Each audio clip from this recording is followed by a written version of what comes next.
आणि महाराष्ट्राच्या संस्कृतीला डांबर फासण्याचं काम संजय राऊत यांनी केलंय अशी टीका आशिष शेलार यांनी केली। तसंच ठाण्यामध्ये उद्धव ठाकरेंच्या ताफ्यावर झालेल्या हल्ल्यावरूनही ठाकरे गटाला आशिष शेलारांनी लक्ष्य केलं।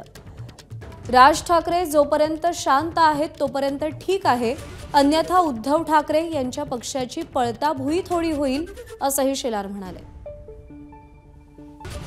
मला वाटतं महाराष्ट्राच्या राजकारणाच्या आणि राजकीय संस्कृतीला काळीमा फासण्याचं काम सर्वात प्रथम कोणी केलं असेल तर ते संजय राऊत आणि उबाटा सेना आणि मग उद्धवजींनी केलेलं आहे।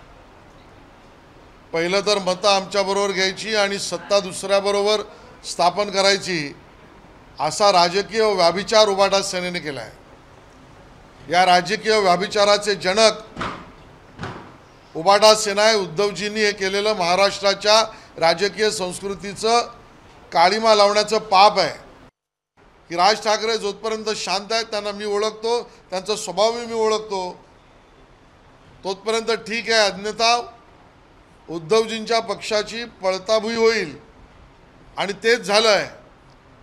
उबाटा सेनेची फाटली ठाण्यातल्या केलेल्या आंदोलनानंतर आणि ठाण्यातल्या केलेल्या मनसैनिकांच्या शेण हल्ल्यानंतर उबाटा सेनेची फाटली हे त्या ठिकाणचं चित्र सरळ सरळ समोर दिसतंय। एबीपी माझा, उघडा डोळे बघा नीट।